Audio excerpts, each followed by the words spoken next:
Buenos días, bienvenidos al seminario de este martes del programa de Frontiers in Genomics. En esta ocasión para mí es un gusto presentarles a la doctora Mounia Lagha. Mounia está en el Instituto de Genética Molecular de Montpellier y inició su carrera en la investigación obteniendo el grado de Ingeniería en Biología y Agronomía.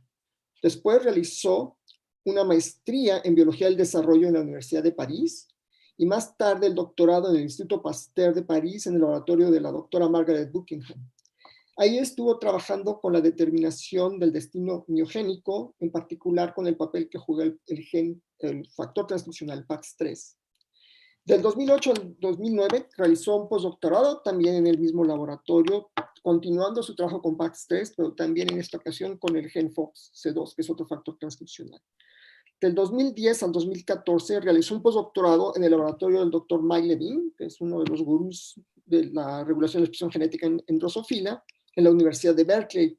Y ahí estuvo trabajando con la pausa que hace la RNA polimerasa al inicio de la transcripción y que después elonga por señales que recibe para continuar la síntesis del RNA.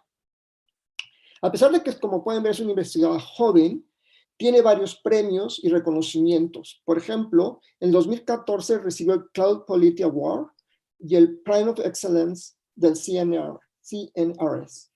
En el 2015 recibió el Career Developmental Award del Human Frontier Science Program, ese es muy importante. Y también en 2015 recibió un Starting Grant del European Research Council, lo cual también es muy significativo. En el 2016 recibió la medalla de Bronze Medal Award, también del CNRS. En el 2021 el Betancourt Cook de Alliance premio. Y bueno, con eso, con esta introducción la dejo para que nos hable hoy sobre cómo los mecanismos de cómo inicia la transcripción por primera vez en un nuevo organismo.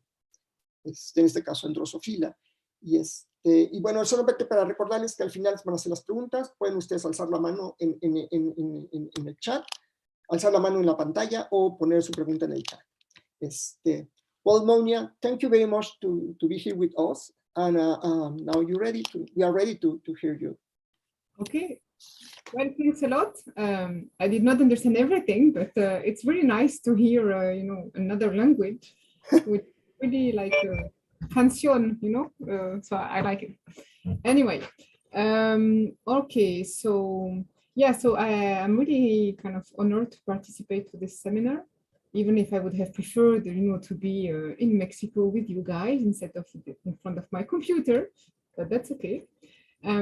So we work in Montpellier, and indeed I started my lab about 6 years ago, almost 7, and we work in the early fly embryo. And so the kind of question that fascinates us, if I can manage to, yes, what really is fascinating to us is how cell fate decisions are so precisely established during development.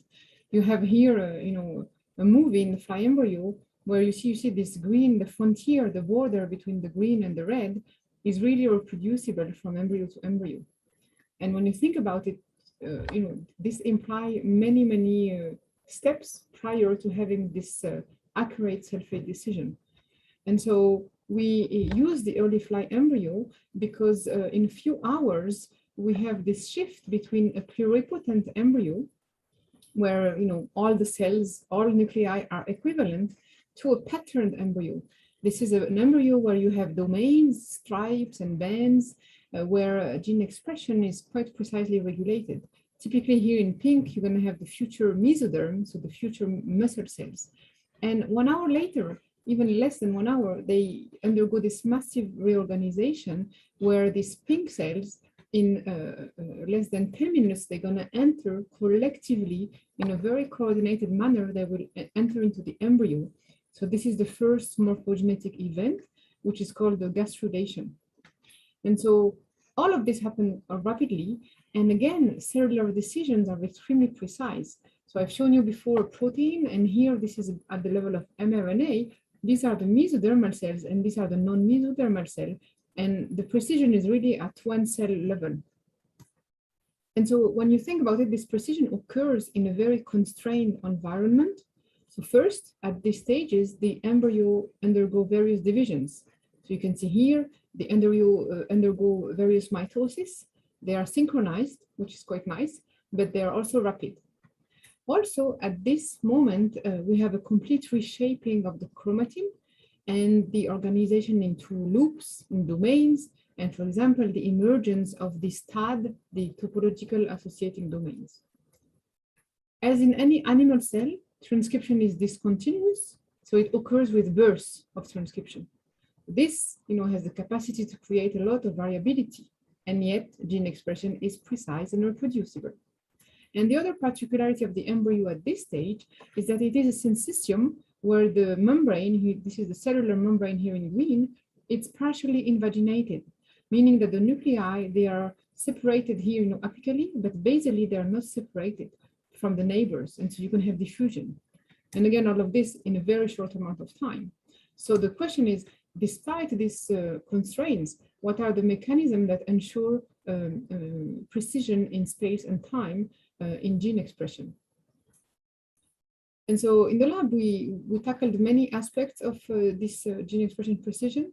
And so one aspect was how chromatin loops emerge during these stages, but I will not talk about this today. And this is a collaborative work with Marcelo Nolman, and I refer to these papers. We also recently went into imaging translation, and we saw how translation can be regulated in space and time to take into account this diffusion of a syncytium. This is also published, but I will not mention this today. I will mainly discuss these two aspects. So how divisions are taken into account, so how mitosis are taken into account, and also the transcription dynamics and how bursting affect gene expression. So in the lab, we mainly use live imaging as a tool to visualize transcription. So this is a typical movie. We use the MS2 MCP system. This is a system that amplifies the signals. Basically, you add an MS2 loop to the RNA of interest, and this will be bound by an RNA binding protein, which if you fuse to a fluorophore will bring fluorescence locally. So it looks like this. This is typical movie where you have nuclei in red and you have these green dots, which are the transcription sites. Of course, they disappear during mitosis and then they reappear. And you can extract many information from this type of movie. And again, this is a live embryo and you can see gastrulation, so the embryo is healthy. But we don't have single molecule resolution in these movies. So to really see single molecule of mRNA, we use fixed imaging. And so you can see here, for example, many single molecule of mRNA, and here the big dot is the transcription foci. All right. So from this type of imaging data, you can extract many parameters. The easy question is when do I see a dot? And for example, one can ask if there is a correlation between the timing of activation and the history. So I will come back to this after, but just to already introduce, if we have expression in a given cycle prior to mitosis, so we call these mothers, do we have an influence in the descendants of these active mothers? Okay, we can ask if these transcription dots correlate with a prior looping between enhancers and promoters, for example. Actually, we don't think it's the case in the many situations we looked at. We can also look if these transcription foci occur in local nuclear microenvironments. So you know that the nucleus is not homogeneous, and some transcription factors form clusters, and there, where everything is concentrated. So you can say, well, do these correlate with the transcriptional activation? And more recently, we can correlate the transcription with the translation. So this is all about temporal information, but you can also extract information regarding the levels, because this fluorescent fluctuation over time reflects the number of mRNA containing MS2 that you are producing. And so this reflects the switching in the promoter state, whether the promoter is active or inactive. And so by using quantitative imaging and modeling, we can now then extract the initiation rates and extract kinetics. So today I will try to present you two stories that exploit these two questions, these two types of data. when do I see a dot? So this is the second part where I will talk about mitotic bookmarking and memory. And the first part regards transcription burst, and it exploits this intensity fluctuation across time. So this work was led by Virginia Pimet, a postdoc in the lab, and Mathieu Dejean, a research assistant. And this work was just published this summer. And the second part is not published. It's in bioRxiv, and it was led by Maël Bulek, who is a PhD student. All right, so transcription is bursty, transcription is discontinuous, and this was really revealed by many labs which performed live imaging, but actually this was already suggested in 1979 by the Miller spread. These are extracts from Drosophila embryos, and you can see the fiber of DNA here, and these going from there as a Christmas tree, these are the RNA. And so you can see that you have bits where there is no RNA production. So this was already a hint that transcription over a template of DNA is discontinuous. And now what we learned from the live imaging data is that this bursting, it occurs everywhere, but it occurs at various scales. So typically in Drosophila, it's in the scale of seconds, because the genes are relatively active. But in human cells, it occurs in the rates of many hours, if not days. So most of the cases, if you observe a gene, it's going to be in the off state, and you would not see it. You will not see an active transcription dot. And of course, you have intermediates. So I mean, this review by Hernan Garcia is really good in terms of putting together the various scales of bursting. And so many aspects can account for this burst. One thing is that transcription is a multi-step process. So I'm sorry if this is obvious for some of you, but I needed to remind you that the classical dogma is that transcription starts with an initiation phase where you bring together these pre-initiation factors, you assemble everything, the peak, then you recruit Pol2, and then there is this pausing step where polymerase transcribes an RNA, but then kind of is arrested, waiting for subsequent sequence to then go into the productive elongation. And this is thought to occur widely, but whether each of these steps represent a kinetic bottleneck, this is absolutely not known, because so far the majority of the work on transcription were used, biochemical approach and genomics, and this gives you a frozen picture, and it does not give you an information about the kinetics. So this is the question we wanted to address, and more precisely, we wanted to know which promoter sequence was responsible for which rate-limiting step in transcription. And so we focused on the promoter code of the core promoter. So this is well known, this is a minimal sequence of DNA that, assemble all the machinery to trigger transcription, to initiate transcription. So the very famous one is the Tata box, although, in humans, the percentage of promoters that have a Tata box is quite low, actually. But then you can also imagine, less known promoter sequence, like the initiator or downstream promoter elements, which are points of contact with the big TF2D complex.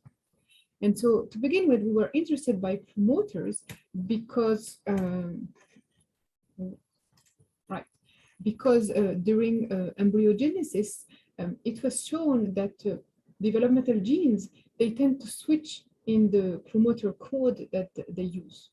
So I'm going to rephrase this in a different manner. So during early stage of embryogenesis, in the beginning, we have a transcriptionally silent embryogenesis. Here, development relies on maternal products. And then the zygotic genome awakens in a gradual manner. And so at this time of maternal to zygotic transition, there is a big transcriptional Big Bang where a lot of genes are activated. And these genes, they tend to have a strong initiator with a non-canonical sequence in the GF+2. They tend to have a downstream promoter element, and they are enriched with GAGA sites. But there is also a set of genes which are expressed earlier, before this big zygotic wave. These are about 100 genes, developmental genes. They are expressed again quite early. And those have been shown by the lab of Julia Zeitlinger to be enriched in a promoter, when they have a different promoter code and they are enriched with Tata box, for example, their initiator tends to be non-canonical, and they also have Zelda binding sites. So this kind of switch in promoter code seems to also occur during zebrafish maternal to zygotic transition. And so we thought that maybe a particular promoter arrangement will give rise to a particular dynamic. So to test this idea, we kind of set up an imaging platform where everything is controlled. We have a given enhancer. This is always the same between the different transgenes.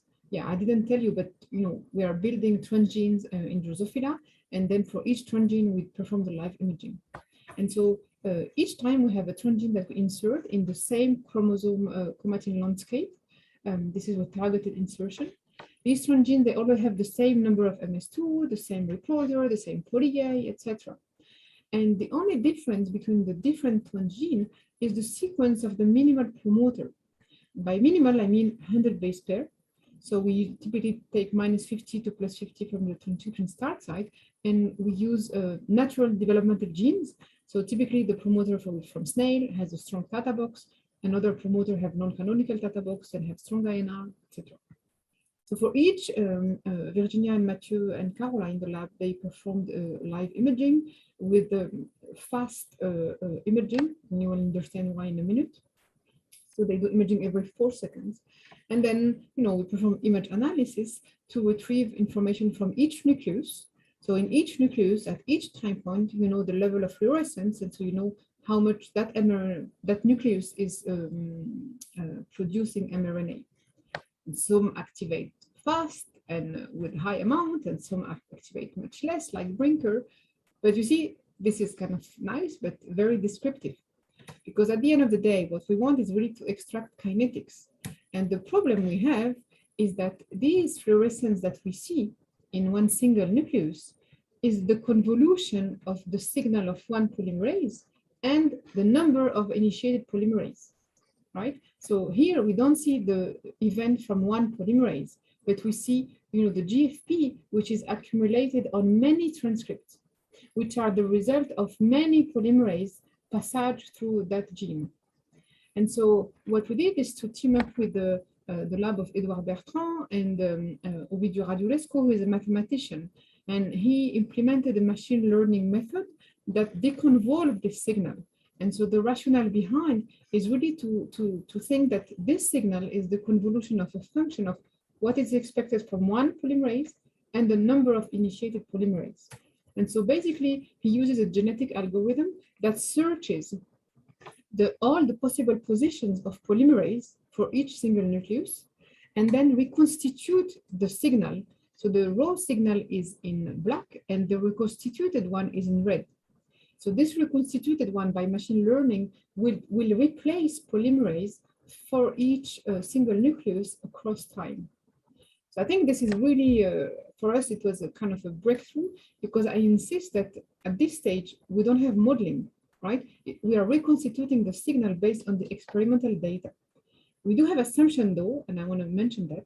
The assumption, of course, is the expected signal from one polymerase, and this depends on the length of the gene and the speed of polymerase. So we have to, take a specific poly2 speed, which actually was measured in this paper by Takashi Fukaya. This reconstitution works better if you have imaging with high rates, so where the temporal resolution is quite good. So we image every 4 seconds. And also the other assumption is that once the transcript is produced, it would leave the transcription site relatively rapidly. But this we can play with. And so once we have that, for each nucleus, we position the initiation events, and then we can wait on the distribution of waiting time between successive initiation events. And so this is where modeling will start. So we look at the distribution of this waiting time between successive initiation events, and we look how the data are distributed. So the data here are in red. And so typically here you have the distribution, so it's the survival function of this waiting time. And you can immediately see that it can be fitted by a simple 2 exponential. So it means that in this case, a simple two-state model is sufficient to capture the data. In other terms, we have only two rate limiting steps. And so because we can fit our waiting time with this type of two exponential, then we can say, well, in this case, a two-state model would suffice to capture the data. And once we have the fitting, we can extract these parameters. And so we can estimate this K-on, K-off, and initiation. So again, this simple switch is really what is used very often, so the random telegraph model, where a promoter switches between an inactive state and a competent active state on, from which we will have initiation at a given rate. So this rate is K-in here. And so for the snail gene, we found that the occupancy of this on state is extremely high. The probability to occupy this state is 0.9. The duration of this state is in the order of minutes, whereas the duration of the off state is really in the order of seconds. And the initiation rate is in the order of 1.2 every 9 seconds. And so typically this initiation rate, I want to point that it's in the similar range that what has been observed with other genes and with other techniques, either hidden Markov, in paper of Hopper, Hernan Garcia, or by fish, a single molecule fish analysis. All right, so then we started to play with the mutants. So we mutated strongly the Tata box of snail, but that almost destroyed the promoter. And we had a lighter mutation. So it is called snail Tata light, where we mutate this sequence here. So again, Virginia and Mathieu, they performed the live imaging and then the analysis. And then here you have a heat map. For each nucleus here in a row, we have about 200. We replace this polymerase across time. And again, our movie is about 35 minutes. And you can immediately see that when you have this Tata light mutation, you have much more white. So you extend this off state. So basically, it summarizes here. So when we mutate the Tata box, we are still in a two-state regime. So we don't have an extra rate limiting step. But what changes is the duration of the states. So right now, I mean, when you mutate the Tata, the duration of the off state shifts, from being in the order of seconds to being in the order of minutes. And also this duration of the on state decreases because we have to compensate. All right, so then we looked at another type of promoter sequence, which is this initiator sequence, which is again a point of contact with the TF2D complex. And work in the lab of Zeitlinger and also Dylan Tajis shown that this initiator sequence correlates with the level of posing, with the stability of posed polymerase. So basically what Julia found in cultured cells, in S2 cells, she found that if promoters have an initiator with a G, usually in that case, posing was much more stable, as assessed, with the chip nexus and trip-to-light treatment. So we thought, okay, let's take a natural promoter that has a strong initiator, this propel promoter, and let's see how the data look. Well, in that case, a simple 2 exponential could not fit this waiting time between initiation events. Then we took the state, which I remind you was 2-state. But if we add an initiator sequence, so only 4 base pair mutation in that promoter, 2-state now is not sufficient to capture the data. So here, with these 2 promoters, we had to invoke an extra rate limiting step and envisage, a fitting with 3 exponential, which means that here you can, it means that there is another, state that we need to consider. And so we thought that maybe it's with on, off 1, and off 2. But what was interesting is when we mutated this initiator sequence from the propel promoter, now we can go back to 2 states. And actually, we did that with 2 different types of mutations to be sure, and yeah, in the other one as well. So because of the dependency of this extra state with the INR sequence, we thought that this extra state was posing. All right, and so, we have 2 types of off states. So which one? One was in the order of seconds, one in the order of minutes. Because one thing I did not say, but you see what we plot here in red, these are waiting time between polymerase. So these are timing. And then when you look at the distribution and you do fitting, you can have a sense of the time scale of your timing. And so here, when we envisage 3-state models, we know that these inactive states, they are in 2 kind of time scale, was in the order of minutes, was in the order of seconds. So which one could correspond to posing? So first, we wanted to make sure that what we think, this extra step was really posing.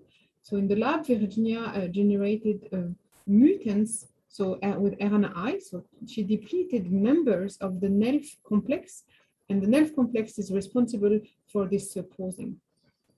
So she removed various, and the one that worked better, when I say better, because you need to reach a level of depletion while ensuring development, and so some RNAi, were too drastic and you didn't have any, fertile embryo to work with. But this one, we had 80% of depletion, and some embryo made it until gastrulation, so we could image, and this is NELF-A. And so what she found is that normally Kruppel, a promoter, again, has an initiator and is captured by 3 states. But when we image that promoter in the context of an NELF-A RNAi, it switched back to 2 states. So that we were pleased because this suggests strongly that this extra state that we see is related to pausing. And then we looked at the heat maps. These are the polymerase which are for each nucleus placed across time. And you can see that in this NELF-A, compared to the control, here we have more, white like a space. And so what we think is that my slide should, why it's not moving? Oh yes, you see. So these long off, these are the ones that disappear. I'm sorry, these are the ones that disappear in the NELF-A RNAi. And so this is why we think that the longest off state is the one that corresponds to pausing. All right, so then we looked, okay, which type of 3 state can, envisage pausing? We first looked at a model, which is a classical view of pausing, where, after being in the on state, we have initiation, and then every polymerase would go into the paused state. So this is really the classical view of pausing, where you have systematic pausing for every polymerase. But we were surprised that with our data, it would not fit. So this is a 3 state, but yet it would not fit the distribution of waiting time for this gene Kruppel. And at the same time, in parallel, our neighbor, Edouard Bertrand, was working on HIV, which is a very prototypic paused promoter. He was imaging that with his lab in HeLa cells. And they found also that the classical model of pausing would not fit with the live imaging data. So we had to come up with an alternative view of pausing, which is still 3 state, but this time you can think that some polymerase would go into pausing, but some other polymerase would go straight into elongation. And so in that case, pausing would be there, but would not be a rate limiting step. So this is what we call a non-systematic pausing. And actually now, when you look at the distribution of data and you try to fit it with this type of model, now it agrees with data. And I think so here in this view, some polymerase will go into stable pausing, whereas others would go straight into elongation. And this may explain the variability in pausing durations. So recently with the drug treatments and like more alternative ways of treating the data, it was shown either by single molecule footprinting or ChIP-seq by either the lab of Arno Krebs and Dirk Zubler, as well as Julia Zeiglinger and even Karana Adelman. They all showed that pausing was not that stable, even for genes like HSP70. We had a variety of pausing durations. And so I think this non-systematic view of pausing would fit with this recent genome-wide data. All right, so I'm going to summarize at this point. Oh, okay, I'm okay with the time. So what I've shown you so far is that during the maternal to zygotic transition, we think that we have 2 types of regime in terms of transcription dynamics. Early zygotic genes, which tend to have a tata, we think that they are controlled by simple switching between on and off. And this potentially will help this gene to ensure very rapid and efficient transcription. Whereas those which are activated later, they tend to have an initiator, and they are usually captured by 3 states. And we think that these 3 states comprise an inactive pausing state, which is in the order of minutes, but occurs with a low frequency and in a non-systematic manner. So of course, I think at this point now it's critical to identify the biochemical nature of these states, because again, this live imaging procedure it gives you a hint on the kinetic steps, what is limiting and their time scale. Then it's an interpretation. The nature of these steps are not given by our type of data. So we can do, mutations in cis and in trans to try to interpret, but we are trying to move on a bit more into this biochemical characterization. And the second point I want to make is that I think pausing probably is gradually established during development. And if we think that it's non-systematic for every single polymerase, then maybe we should revisit its function, particularly whether it will ensure precision or it will add noise and heterogeneity in the distribution of mRNA. So this is something we're trying to understand. Okay, so I'm going to move to the second part, and we're going to keep the question for the end. So write them down somewhere. I'm going to shift completely now. This is a part on mitosis and mitotic bookmarking. And if you remember, it relates to the question whether transcriptional activity is influenced by the past. If mother nuclei, prior to division, does their status influence the rate of post-mitotic transcription activation? So this is a work led by Maël Bilek, who is a really great PhD student. As a PI, when you start, what makes a difference is if you have good people, and clearly I was extremely lucky. So she's about to finish her PhD, so it's a bit kind of sad days for us. But yeah, so her paper is in revision right now, and it's on bioarchive.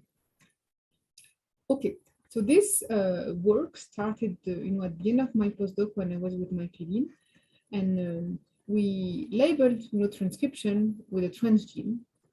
That transgene is stochastically expressed in cycle 13. So you have active nuclei here in green and inactive in red.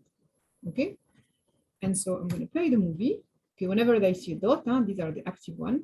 During mitosis, no transcription, but we can follow the progeny. We know which one comes from which mothers, and we calculated the rate of activation for the descendants of active mothers here in green and the descendants of inactive mothers. And again, at the end, the full pattern is on. It's a difference between these two populations.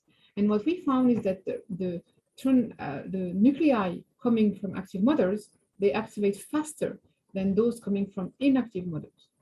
So this bias in the kinetics of activation is what we call transcriptional memory. And we published that for a transgene at the time. And then we wanted to know, what would be the molecular basis for this memory. And so our first suspect was a pioneer factor. So basically, during a maternal to zygotic transition, there are two main pioneer factors which are responsible for the awakening of the genome and the nucleosome evictions at enhancers and promoters. So they are really key for the maternal to zygotic transition to proceed. And so the very famous one is Zelda, and GAF, came into the story a bit later. And so the thing is, Zelda, we looked at the distribution of Zelda during mitosis, and we found that it was not retained during mitosis. And I would not, show you the data, but in the lab, Jérémy Dufour and Antonello Trullo, they did a whole bunch of genetic analysis and adding extra Zelda sites, etc., as well as mathematical modeling. And all of this converged to the fact that Zelda was not the support of mitotic memory. But contrary to Zelda, the other factor, GAGA factor, GAF, is retained during mitosis. And actually, this was already shown in 1994. And so it was a good, candidate for us. And I just want to remind you that, a while ago, since a while, we know that Zelda is able to bind to close chromatin, to deplete nucleosome, and then this will facilitate the subsequent binding by other transcription factors.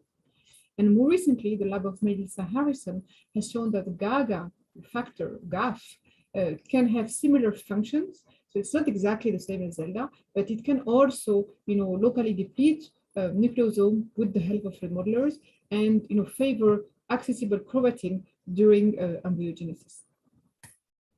All right, so this I've shown you. So first we look at the distribution of GAF